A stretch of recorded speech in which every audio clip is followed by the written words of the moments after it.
হযরতে আমিরুল মুমিনিনকে সালাম দিলেন, আসসালাতু ওয়াসসালামু আলাইকা ইয়া আমিরুল মুমিনিন খলিফাতুল মুসলিমিন।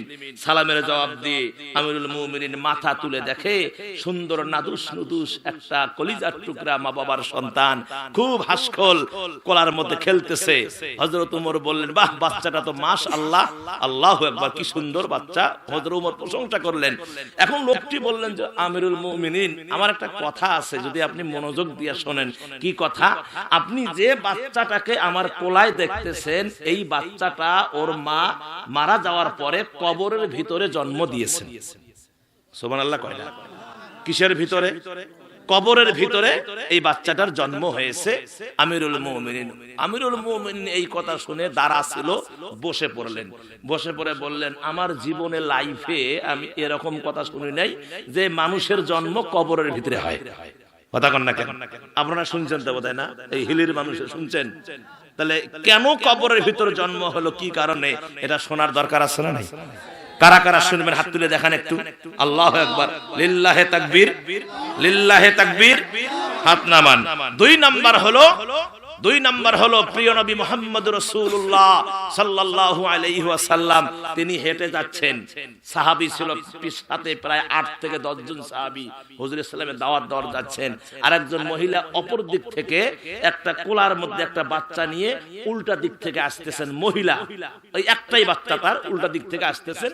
বাচ্চারা যখন ক্রসিং হবে রাসূল সাল্লাল্লাহু আলাইহি ওয়াসাল্লামের পাশ দিয়ে যাচ্ছে, মহিলাটা বাচ্চা কোলায় নিয়ে, তখন ওই বাচ্চা, আমার ভাইয়েরা কিতাব থেকে শোনাচ্ছি, তখন ওই বাচ্চা আস্তে করে মাথাটা উঁচু করে প্রিয় নবী মুহাম্মদুর রাসূলুল্লাহ সাল্লাল্লাহু আলাইহি ওয়াসাল্লামকে সালাম দিলেন। সুবহানাল্লাহ কোন? নবীজি সালামের জবাব দিয়ে ওই বাচ্চার দিকে তাকালেন, তাকিয়ে দুইটা প্রশ্ন করলেন ওই মহিলাকে। এক নাম্বার প্রশ্ন, ও মা, তোমার এই বাচ্চার বয়স কত? 2 নাম্বার প্রশ্ন হলো, তোমার এই বাচ্চা কতদিন থেকে কথা বলে? আমার জানতে বড় ইচ্ছে হয়। ওই মহিলাটি বললেন, আমি লাত মানত উজ্জা হবলের কসম করে বলছি, সে অমুসলিম ছিল। বলছে, আমি লাত উজ্জা মানব হবলের কসম করে বলছি, ওরে পথিক রে, আমি তোমারে চিনি না, তবে আমার এই বাচ্চার বয়স হলো মাত্র 1.5 মাস। এই হিলির জায়গার নাম কি? ভাটরা এলাকার মা বোনেরা কলিজায় হাত দিয়া বলেন তো, 1.5 মাসের বাচ্চা কথা বলতে পারে নাকি? তাদের ভাষা হলো কান্না ছাড়া কোনো কথা বলতে পারে না। আর আমার ভাইয়েরা, আবার তারপরে আল্লাহর বান্দি বললেন, এই 1 নাম্বার প্রশ্নের জবাব হলো 1.5 মাস বয়স। কয় মাস? জোরে কন। 2 নাম্বার প্রশ্নের বয়স হলো, আমার বাচ্চা কান্না ছাড়া কোনো কথা বলতে পারে না। হুজুর অবাক হয়ে গেলেন, সর্বনাশ, কি কথা বলে! এবার নবীজি আশ্চর্য। আবার ভাইয়েরা, ওই বাচ্চা আবার মুখটা হা করে ঠোঁট লড়ে লড়ে বলতেছে, নবী গো, আপনি কি অবাক হন? আপনি আসমানের দিকে তাকায়া দেখেন। প্রিয় নবী সঙ্গে সঙ্গে আসমানের দিকে তাকালেন। আসমানের দিকে তাকায়া নবীজি একটা দৃশ্য দেখলেন। আমার ভাইয়েরা, কি দৃশ্য দেখলেন জানার দরকার আছে না নাই? জোরে কোন আছে না নাই? দেখবেন না যাবেন? কি আসমানে কি দেখবেন না যাবেন? তাহলে 1 আর 2 নাম্বার, কবরের ভিতরে শিশু বাচ্চার জন্ম। এই 2টা বিষয় জানার দরকার আছে না নাই? চলে গেলেন তো গেলেন, আর যদি না যায় থাকেন তাহলে তো শুনলেন। অবাক করা কাহিনী। সুবহানাল্লাহ কোন? তাহলে এই 2টা প্রশ্ন, 2টা পয়েন্ট, 2টা বিষয় আপনাদের মাঝে আমি রেখে দিলাম। এখন আসেন আমরা মূল টার্গেটে চলে যাব। আমি আপনাদের খেদমতে কোরআনুল কারীমের ভিতর থেকে সূরা জিলজালা, হুজুর ঠিক আছে না নাই? ঘুমাইছেন নাকি? এখন তো মশা। সূরা জিলজালা পূর্ণাঙ্গ সূরাটি আমি আপনাদের খেদমতে তেলাওয়াত করেছি। আল্লাহু আকবার কোন? আর জোরে করে আল্লাহু আকবার। এই সূরা জিলজালা এর অর্থ হলো ভূমিকম্প। ভূমিকম্প নামের সূরা, ভূমিকম্প। সূরার নাম কি? জোরে কান। ভূমিকম্প। আসলে ভূমিকম্পই হবে নাকি? যেহেতু সূরা ভূমিকম্প, আজকে আলোচনা হবে ভূমিকম্প। তবে যে ভূমিকম্প আলোচনা হবে সেটি কোরআন এবং সুন্নাহর ভিতরে কোন নেত্রী কোন দিকে পালাইছে, কাটরাকাই মারছে, ওই হিসাব বাদ। কথা কন, ও হিসাব বাদ। ওদের নাম তো মুখত নেওয়াও জায়েজ নেই। আর ওদের ওয়াজ কি করবেন? ওদের নাম মুখে নেওয়াও জায়েজ নাই। আজকে একটা ঘটনা আমি নোট করে নিয়ে আসছি। আসলে আমার ভাইয়েরা, আমাদের দেশটাকে বিশ্বের কাছে একটা খারাপ পর্যায়ে নিয়ে যাওয়ার জন্য কিছু মহল এক চক্রান্তের মধ্যে নিমজ্জিত হয়েছে। কথা কোন ঠিক কিনা? কুমিল্লায় একটি ঘটনা ঘটেছে ইতিমধ্যেই। এক বীর প্রতীক মুক্তিযোদ্ধা, কি বীর প্রতীক মুক্তিযোদ্ধা খেতাব তিনি পেয়েছিলেন। এই খেতাব প্রাপ্ত মুক্তিযোদ্ধা, বীর প্রতীক খেতাব প্রাপ্ত মুক্তি আব্দুল হাই কানু, নাম কি? আব্দুল হাই কানু। এই আব্দুল হাই কানুকে কিছু ছেলে পেলে একাই পেয়ে জুতার মালা তার গলায় দিয়ে দিয়েছে। কিসের মালা? জুতার মালা গলায় দিয়ে ঘুরে নিয়ে বেড়াচ্ছে। তা আমার ভাইয়েরা, এরা বলতেছে, অনেকেই দোষ বিভিন্ন জায়গায় দোষ দিচ্ছে। কেউ বলছে জামাতের ছেলেপেলেরা করছে, শিবিরের ছেলেপেলে জীবনে কাজ করবে না। কথা বলেন, তারা এই শিক্ষা পায় নাই। শিবিরের ছেলেরা এই শিক্ষা পায় নাই। শিবিরের ছেলেরা শিক্ষা পেয়েছে রাসূলের শিক্ষা। জোরে কোন ঠিক কিনা? শিবিরের ছেলেরা শিক্ষা পেয়েছে, কোরআনের শিক্ষা পেয়েছে, হাদিসের শিক্ষা পেয়েছে। শিবিরের ছেলেরা, আপনি বিশ্বাস না হয়, একটা মেয়েকে যদি রাত 12টার পরে এলাকার কোন শিবিরের ছেলেকে বলা হয় যে বাবা তোমাকে মেয়েটাকে দিলাম, তুমি এই মেয়েটাকে রাত 12টায় অমুক গ্রামে বাড়ি পৌঁছে দিয়ে আসবা, সকালবেলা শুনবেন যে অক্ষত অবস্থায় পৌঁছে গেছে। আর যদি এরকম কোন শকুনের হাতে, তারপরে যদি কোন শিয়ালের হাতে এভাবে দেওয়া যায়, তাহলে দেখবেন 2 কদম না আগাইতেই ফোন দেবে, এই তোরা কই, মাল পাইছি। পরের দিন খোঁজ নেওয়া হবে, পরের দিন দেখা যাবে যে গণধর্ষণ করে পৃথিবী থেকে বিদায় করে দিয়েছে। কি ধর্ষণ? গণধর্ষণ করেছে। আমার ভাইয়েরা, কারণ আমাদের মনে আছে এই বাংলাদেশে ওরাই, আমি নাম নিলাম না, এই বাংলাদেশে ওরাই বাংলাদেশের শ্রেষ্ঠ বিদ্যাপীঠ, যেটা সর্বোচ্চ বিদ্যাপীঠ, ঢাকা বিশ্ববিদ্যালয়, 100 ধর্ষণ করে, 100টা মেয়েকে ধর্ষণ করে তার সেঞ্চুরি অনুষ্ঠান করে পালন করে মিষ্টি বিতরণ করেছে এই বাংলা জমিনের এই বিশ্ববিদ্যালয়ের ভিতরে। আজ পর্যন্ত তার বিচার করা হয় না।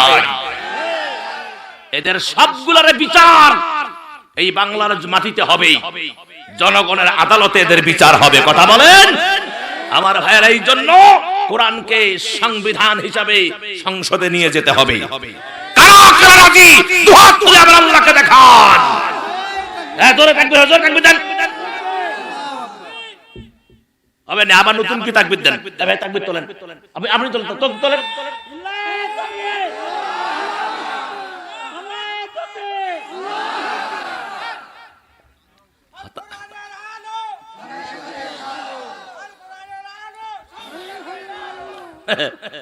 তোমার যে কি করবেন না বুঝাইছি,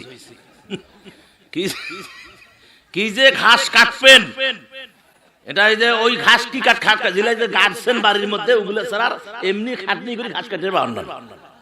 যেগুলা তৈর ঘাস গাছছেন না, ওই কাশি নিয়ে যায় কাটি বোঝাবাদি হরিয়ে আসবেন। কিন্তু সারা মাল্লি ঘুরি যে ঘাস কাটে, দুব্বা ঘাস, এ ঘাস ও ঘাস গরুর জন্য, কথা কন না কেন, ওই ঘাস কাটতে পারবেন না।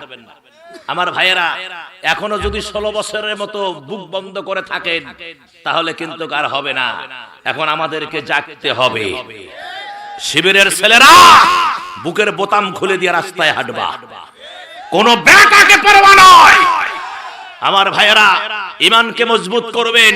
ঈমান যদি মজবুত থাকে, আগামীর বাংলাদেশ কোরআনের বাংলাদেশ, আগামীর ইসলাম কোরআনের ইসলাম, আগামীর দিন কায়েম কোরআনের দিন কায়েম। কথা বলেন ঠিক কিনা? সম্মানিত মুসলমান ভাইয়েরা, তাহলে সূরার নাম কি? জিলজালা, অর্থ কি? ভূমিকম্প। এই সূরার ভিতরে মোট আয়াত হলো 8টি, পৃষ্ঠা নাম্বার 606, রুকু হলো 1টি, পারা নাম্বার 30, সূরা নাম্বার হলো 99। এই সূরাটি অবতীর্ণ হয়েছে প্রিয় নবীর মদিনা মাদানী জিন্দেগিতে। এজন্য বলা হয়েছে কুরআনুল কারীমের तमाम সূরাগুলোকে দুইটা ভাগে ভাগ করা হয়েছে। কয়টা? দুইটা ভাগে। একটা হলো মাদানী আর একটা হলো মাক্কি। মাক্কি মাদানী মানে রাসূলের যদি রাসূল যখন মক্কায় ছিলেন, এই মক্কায় থাকা অবস্থায় যে সূরাগুলো অবতীর্ণ হয়েছে এগুলোকে মাক্কি সূরা বলে। হুজুর যখন হিজরত করে মদিনায় গেলেন, মদিনায় থাকাকালীন যে সূরাগুলো নাজিল হয়েছে এগুলোকে মাদানী সূরা বলে। কথা বলেন ঠিক কিনা? রব্বুল আলামিন বললেন ইযা সুলসিলাতিল আরদু সিলসালাহা, পৃথিবী যখন আপন কম্পনে প্রবল ভাবে প্রকম্পিত হবে, আপন কম্পনে প্রবল ভাবে প্রকম্পিত হবে। অন্য তাফসিরে এসেছে এই জমিনকে ধরে যখন ঝাঁকুনি মারা হবে। কি মারা হবে? ঝাঁকুনি মারা হবে। এই জমিনকে ধরে ঝাঁকুনি মারবে। এই যে এইটা জমিন, এটা যদি আমি ঝাঁকুনি মারি, এর ভিতরে যাহা কিছু আছে সব নিচে পড়বে কি পড়বে না? আরো জোরে কোন পড়বে কি পড়বে না? আমার ভাইয়েরা, জমিনকে ধরে যখন ঝাঁকুনি মারা হবে, ওয়া আখরাজাতিল আরদু আসকালাহা, এই পৃথিবীর ভিতরে যা কিছু ঢোকা হয়েছে, পৃথিবী যা কিছু গিলেছে, ওয়া আখরাজাতিল আরদু আসকালাহা, সবগুলোকে বাহির করে দিবি। এ জমিনে যা আছে সব বাহির হবে। ওই নমরুদ বাহির হবে, ফেরাউন বাহির হবে, ওর গোষ্ঠী সুদ্ধায় বাহির হবে। কেননা এরা ক্ষমতা দেখিয়েছিল। শুধু ওরাই না আমার ভাইয়েরা, এই জমিন যাদেরকে গিলেছে, কত পিসাবকে গিলেছে, কত নবীকে গিলেছে, কত বুজুর্গকে গিলেছে, সাহাবারা। এক কথায় এই পৃথিবীতে যা মাটির ভিতরে যা গেছে সব আল্লাহ বাহির করে নিয়ে আসবেন। সুবহানাল্লাহ। আমার ভাইয়েরা, সেই দিনটা হবে কোন দিন? ইয়াউমাল কিয়ামত। কথা বলেন ঠিক কিনা? কিয়ামত তো পরের পাপ আসতেছি, তার আগে চলে আসেন রব্বুল আলামিন। কিয়ামতটা যে হবে রে বান্দা, হবে রে দোস্ত, বন্ধু রে, এই হাকিমপুরের বন্ধু, দিনাজপুরের বন্ধু, ও আমার আল্লাহর বান্দারা, এই কিয়ামতটা যে হবে তার আগে আলামত আছে না নাই? জোরে কোন আছে না নাই? কিয়ামত হবে তার আলামত রব্বুল আলামিন পৃথিবীর জমিনে কিন্তু শুরু হয়ে গেছে। শুরু হয় নাই? পৃথিবীতে শুরু হয়ে গেছে আমানতের কিয়ামত। তবে এক নাম্বার আলামত হলো পৃথিবী কিয়ামত যে হবে তার এক নাম্বার আলামত হলো প্রিয় নবী এই পৃথিবীতে তাশরিফ আনা। সুবহানাল্লাহ। নবীজি পৃথিবীতে কি আনা, তার কারণ নবীজি নিজেই বলছেন আনা খাতামুন নাবিয়্যিন, আমার পরে আর পৃথিবীতে কোনো নবী আসবে না, আমি থেকে নবীগিরি খতম। তাহলে হুজুর থেকে যে নবীগিরি খতম হয়, তাহলে কিয়ামত আর বেশি দূরে নাই। দুই নাম্বার হলো চন্দ্রটা দ্বিখণ্ডিত হওয়া। এটা হইছে না হবে? কথা কোন হইছে না হবে? আমার ভাইয়েরা, আবু জেহেল নবীকে বললেন, মুহাম্মদ তুমি যদি চন্দ্র দ্বিখণ্ডিত করে দেখাতে পারো ঈমান আনবো। প্রিয় নবী চলে গেলেন সেই জাবালে, সেই জাবা, আমার ভাইয়েরা চলে গেলেন জাবালে আবু কুবাইস। জাবালে আবু কুবাইস, এই তো কাবা ঘর, কাবা ঘরের পরে একটা চাতাল, তারপরে আবু জেহেলের ইন্টারন্যাশনাল বাড়ি, মানে বাথরুম। মানে আবু জেহেল যে মার্কা ছিল তার বাড়িও ওই মার্কা হয়েছে। কথা কন না কেন? হ্যাঁ, আবু জেহেল যেমন ছিল তার বাসভবনও পায়খানা মার্কা হয়েছে। আবু জেহেল ছিল পায়খানা মার্কা, তার বাড়ি হয়েছে পায়খানা। কথা কন ঠিক কিনা? এই যা বলে আবু কুবাইস, আবু জেহেলের বাড়ি, আবু জেহেলের বাড়ির পরেই, মানে এখন যে বাথরুম, বাথরুমের পরেই বিশাল বাচ্চার বাড়িতে লেগে, আমি নিজ চোখে দেখেছি, এটা আমি দেখে বলতেছি, মানে কেতাব থেকে পড়া নয়, বাস্তব দেখে বলতেছি। এই যে আবু বাচ্চার বাড়ির থেকে লেগে ডাইরেক্ট ব্যান্ড করে যে পাহাড়টি, এই পাহাড়টি হলো জাবালে আবু কুবাইস। এই পৃথিবীতে আমার ভাইয়েরা জল কয় ভাগ? কোন বিজ্ঞানে ভূগোলে পড়েন নাই? জল হলো 3 ভাগ, স্থল হলো 1 ভাগ। এখন 3 ভাগ জলের উপরে যদি মাটি ছেড়ে দেওয়া যায়, স্থল ছেড়ে দেওয়া যায়, ঢুলবে না? আমার আল্লাহ যখন মাটি ছাড়লেন ঢলে, রব্বুল আলামিন তখন পেরেক হিসাবে এই জমিনকে স্থির করার জন্য সর্বপ্রথম যে পাহাড়টি তৈরি করলেন সেটি হলো জাবালে আবু কুবাইস। সারা পৃথিবীতে অগণিত লক্ষ লক্ষ কোটি কোটি পাহাড় আছে, এই পাহাড়গুলো হলো জমিনকে স্থির করার জন্য আল্লাহ এই পাহাড়গুলোকে পেরেক হিসাবে আল্লাহ গেড়ে দিয়েছেন। সুবহানাল্লাহ। এই পাহাড়ের বুকে আরেকটা রহস্য আছে, বলবো বাবা? বলবো? হ্যাঁ, এগুলো কথা তো শোনেন এতদিন, সুন্দর শুনে নেন। এই পাহাড়ের বুকে আরেকটা রহস্য আছে, সেটি হলো এই পাহাড়ের বুকে আমার নবীর সম্মানিতা মাথার মুকুট আম্মা জান হযরতে আমেনা, কথা কোন ঠিক কিনা? তিনি ওই জায়গায়, এখনো ওই জায়গাটা আছে, এখন সৌদি গভর্নমেন্ট সেটাকে লাইব্রেরি করে দিয়েছে। আমার ভাই, ওই সময় এই ঘরটা ছিল প্রিয় নবীর আম্মা জানের ঘর, আর এই ঘরেই আমার নবী, পেয়ারা নবী এই ঘরেই তাশরীফ এনেছেন। জোরে কোন সুবহানাল্লাহ। আমার নবী এই ঘরে তাশরীফ এনেছেন। আমার ভাইয়ারা, মনে পড়ে গেল মদিনার ওই মধুর বাণী কে আনিল হায়, কে শুনালো হায়।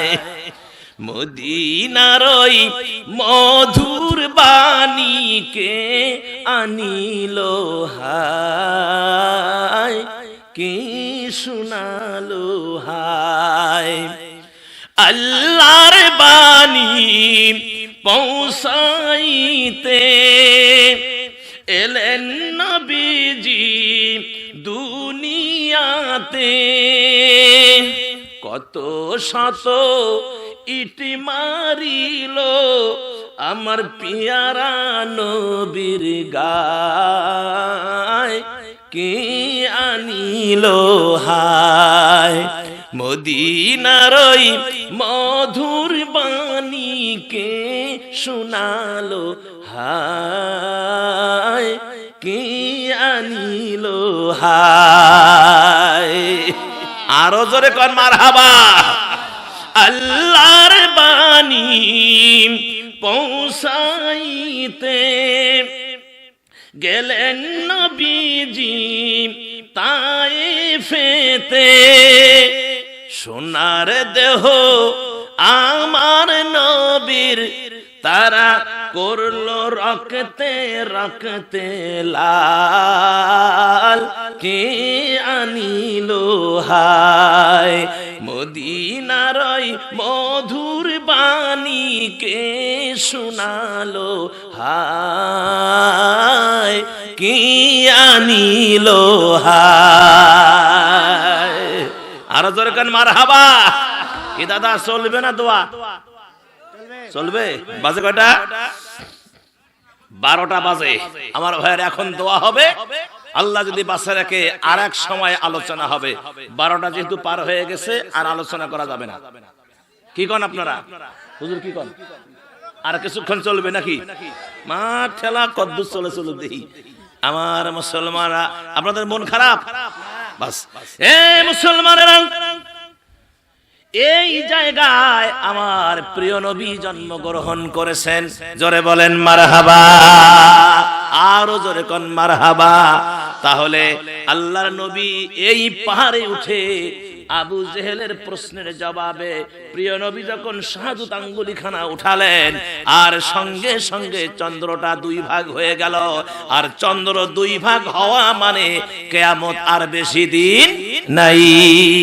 এটা হলো কিয়ামতের আলামত।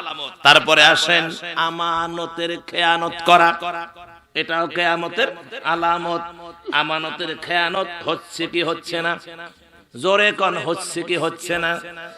চেয়ারম্যান সাহেব যখন ভোটে দাঁড়ায় কি তার দেখবেন টুপি মাথাত, কথা কোন, টুপি মাথাত 5 ওয়াক্ত নামাজ ছাড়ে না, সবার আগত উজুকি দৌড়ে। জুম্মার দিন একাই মুয়াজ্জিনের আগত দৌড়ে নামাজ নামাজ, এই নামাজ নামাজ। কি বয়ান, কিতাব কি বয়ান, সে মুখ দিয়ে মনে হয় মুখটা ধরতেছে। হেদায়েতের বাণী একে শোনাতে শোনাতে ভোটারদেরকে পেট ভরে দিছে, কথা কোন। হ্যাঁ, আমার ভাইজান, হে দিব সে দিব, গ্রামের প্রত্যেকটা ঘরে ঘরে নলকূপ বসায়া দিব, গ্রামের যত বাড়ি আছে সবগুলারে পাকা করে দিব। কথা কন, সব পাকা করে দিব। এই জন্য ওই 16 বছর এক পিরিয়ডে আমাদের বদরগঞ্জে এক মহিলা সাংবাদিকদের বলতেছে যে ওই আপার ঘর আপাই নিয়ে যান, আমার দরকার নেই। তার কারণ ঘরত নাই ঢোকার আগে ভাঙি পড়া শেষ। মানে এই যে উন্নয়নের ঘরগুলো বানায় নাই গরিবের জন্য, ঘরে ঢোকার আগে ঘর ভাঙি পড়া শেষ। আক্ষেপ করে এই বিধবা এই গরিব মানুষটা বলছে যে ওনার ঘর উনি নিয়ে যাক। আমি নামটা আগেই বলছি যে ওনার নাম আর মুখত নিলে লজ্জা লাগতেছে আমার, আগেই বলছি নাম নিব না, ওর ঘর ও নিয়ে যাক, ওর ঘরের আমাদের দরকার নেই, গাছের তলে ঘুমিয়ে থাকবো তাও শান্তি। কথা কর আমার মুসলমান ভাইয়েরা, খুব হিসাব মিলান, আমানতের খেয়ানত করা যাবে না। ও চেয়ারম্যান সাহেব, ও মেম্বার সাহেব, এমপি সাহেব, মন্ত্রী সাহেব, ও আদা দিয়া আপনি যে ভোট নিয়া নেতা হইলেন, চেয়ারম্যান হইলেন, মেম্বার হইলেন, নেতা ভোট নিয়া এটা করবেন সেটা করবেন, হে করবেন সে করবেন, কিন্তু নেতা হওয়ার পরে, চেয়ারম্যান হওয়ার পরে আর চেয়ারম্যানের দেখা পাওয়া যায় না। কথা কোন ঠিক কিনা? চেয়ারম্যানের সিরিয়াল নিতে গেলে কত যে সামসাকে ধরা লাগে, অথচ ওই সময় চেয়ারম্যান ভোটের সময় বাড়িতে পড়ি থাকে, পাও ধরে চাচা গো, আমাকে ভোটটা দেন চাচা। শয়তানের বাচ্চা, ভোট নেওয়ার পরে জনগণকে ভুলে যাও। কথা বলেন, কথা বলেন, ভোট নেওয়ার পরে জনগণকে ভুলে যাও। এই আমানতের খেয়ানত যারা করবে এরা হচ্ছে টাটকা মুনাফিক, এদের ঠিকানা হলো জাহান্নাম। কথা কন, কথা কন। এইজন্য আমার ভাইয়েরা, সুযোগ এসেছে এখন আর দিনের ভোট রাতে হবে না। দিনের ভোট এখন আর রাতে হবে না। দিনের ভোট এখন দিনে 8টা থেকে শুরু হবে, 4টা পর্যন্ত ভোট চলবে। আমার ভাইয়েরা, আমার ভোট আমি দিব, যাকে খুশি তাকে দিব। কথা বলেন, কথা বলেন। আমার ভোট আমি দিব, যাকে খুশি তাকে দেব। কোন আমানতের খেয়ানতকারীকে, কোন লুচ্চাকে, কোন ধর্ষণকারীকে, টেন্ডারবাজিকে আমাদের আমানত তাদের হাতে তুলে দিব না, দিব না, দিব না। কারা কারা দি দুহাত তুলে দেখান।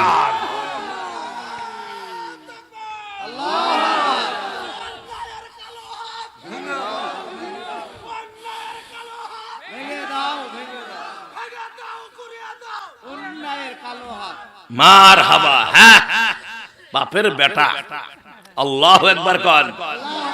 আমাদের জাগতে হবে রে ভাই, আমাদেরকে জাগতে হবে। বসে থাকার আর হাফ সেকেন্ড টাইম নাই। কোন বেটাকে পরোয়া করি না, কারণ সংবিধান হলো কোরআন আর আমাদের মালিক হলো আল্লাহ। আমরা কারে ভয় করব? আমরা কারো ভয় করি না, একমাত্র আল্লাহ ছাড়া। আল্লাহ ছাড়া কাউরে ভয় করি না। নারায়ে তাকবীর, নারায়ে তাকবীর, আল্লাহু আকবার। আমার সম্মানিত মুসলমান ভাইয়েরা, আমানতের খেয়ানত করা যাবে না। আর আমানতের খেয়ানত যেহেতু হচ্ছে না সমাজে, আপনি আজকে 5,000 টাকা দেন, কালকে কই আমাকে দিছো ভাই? আমার তো মনে নাই। ওই বলে মনে নাই, দেখছেন নাই, হারা গেছে। টাকা নিয়ে এমন পালান দিছে, 3 মাস আর নাই বাড়ি, এলাকাত নাই। আমানতের খেয়ানত। অথচ প্রিয় নবীর পিরিয়ড দেখেন, আল্লাহু আকবার।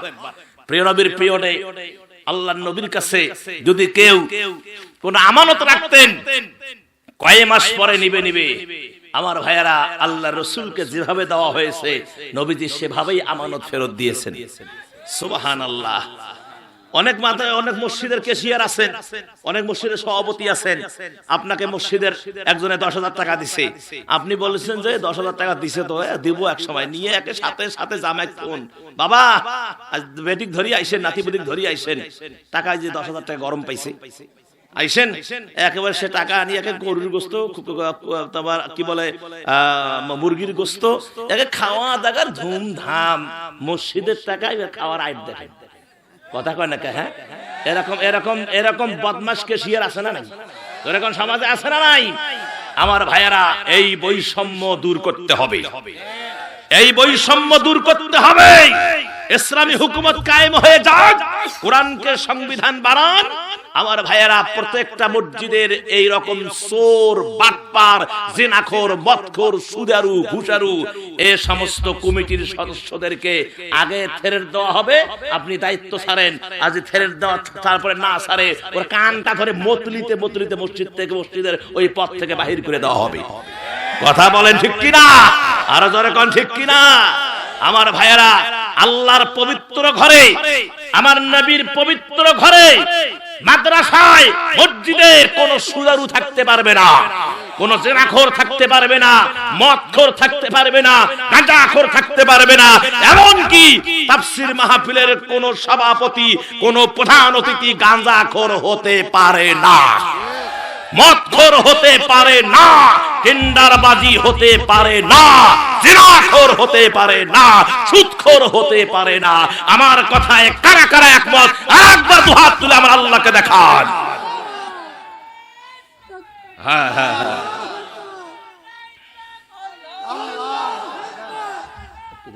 ঠান্ডা হয়ে গেছে।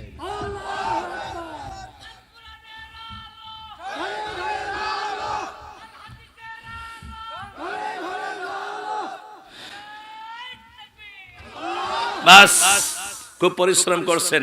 আমার মন চাচ্ছে যে ফজর পর্যন্ত ওয়াজ করি। আল্লাহু আকবার।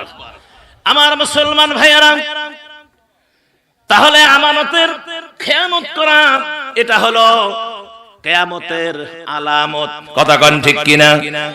তারপরে আসেন এলেম উঠে যাওয়া, এলমে দ্বীন উঠে যাওয়া, মূর্খতা প্রকাশ পাওয়া। এলমে দ্বীন উঠে যাওয়া আর মূর্খতা প্রকাশ পাওয়া। আমার ভাইয়েরা, কি সুন্দর কথাটা দেখেন।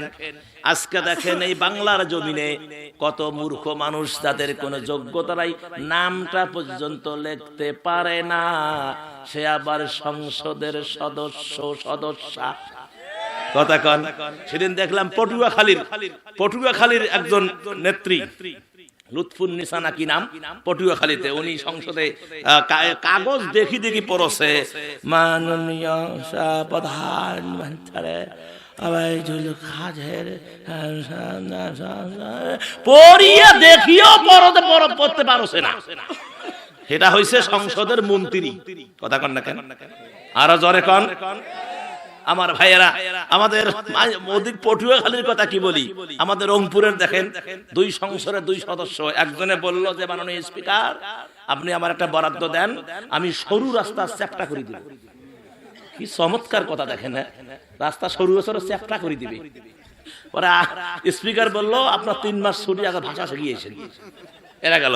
তারপরে আসেন আমাদের রংপুরে আরেকজন বলল যে ডিগ্রি কলেজে ভাষণ দিচ্ছেন, আমার জনগণ, আমার এলাকার ভাইয়েরা, যদি সামনেবার আবারও আমাকে দয়া করে ভোট দেন, ডিগ্রি কলেজকে আমি ইন্টারমিডিয়েট করে দেব। ঠেলা সামলাম দাদা, ডিগ্রিকে কি করবে? আরে ইন্টারমিডিয়েট যদি বলতে হয় যে ইন্টারমিডিয়েটকে ডিগ্রি করে দেব, তাহলে একটা মানানসই ছিল। আছে ডিগ্রি, এই বলে ইন্টারমিডিয়েটকে, মানে আছে ডিগ্রি, ওই করবে হলো কি ইন্টারমিডিয়েট, মানে এইচএসসি করবে। জুতে দিয়ে পিটে লোক আর এক যায় কোন, এরা হইছে সংসদের সদস্য। কথা কোন। তারপর আরেকজন তো সারা দেশ পেটের চামড়া, পিটির চামড়া দেখিয়ে ড্যান্স দিয়ে দিয়ে একে যুব সমাজকে উত্তক্ত করলো। কত জনের কাছে বিছানায় যে শুইল, সে আবার হইল সংসদ সদস্য। কথা কয় না? হ্যাঁ। তারপরে নায়ক, নায়িকা, গায়ক, গায়িকা, শিল্পী, এটা সেটা, জেনাখোর, মদখোর, এগুলো হচ্ছে পবিত্র সংসদের সংসদ সদস্য। তাহলে এ জাতির হইবেটা কি করে? এই জাতির কি হবে? এই বৈষম্য যখন দূর হয়েছে, আগামীতে সংসদে বসবে, স্পিকার হবে টুপিওয়ালা। কথা বল। স্পিকার হবে টুপিওয়ালা, দাড়িওয়ালা, প্রেসিডেন্ট হবে টুপিওয়ালা, দাড়িওয়ালা। ওই চুপ্পু চলবে না, কি কয় কে কি বলে বলে এবার সারা বাংলাদেশ খুঁজিয়ে দেখছে চুপচাপ থাকবে, এরকম লোক বের করো। পরে খুঁজি থেকে পাবনাত পাইছে শাহাবুদ্দিন চুপ্পু, মানে কি বলি ওজন চুপচাপ থাকে। কথা কন না কেন? সারা বাংলাদেশ খুঁজিয়া এই আমার চুপচাপ থাকাইয়া লোক প্রেসিডেন্ট বানাইছে। কথা কন। আমার ভাইয়ারা খুব হিসাব মিলান, তার প্রমাণটা আমরা পেয়েছি। উনি যে এই দেশের জন্য যে অমঙ্গল, এর প্রমাণ আমরা পেয়েছি। যখন এই সরকার, যখন এই বিগত সরকারগুলো, যখন তিনি প্রেসিডেন্ট, যখন বিগত সরকারের যে পরের যে শেষে যে যারা মন্ত্রী, প্রধানমন্ত্রীরা যারা শপথ নিচ্ছিল, যখন তিনি সই করতেছেন, কি হাসি খুশি, একেবারে খিলখিল খিলখিল হাসতেছে। আর যখন প্রধান উপদেষ্টা ডক্টর ইউনূস এবং বাকি যারা যখন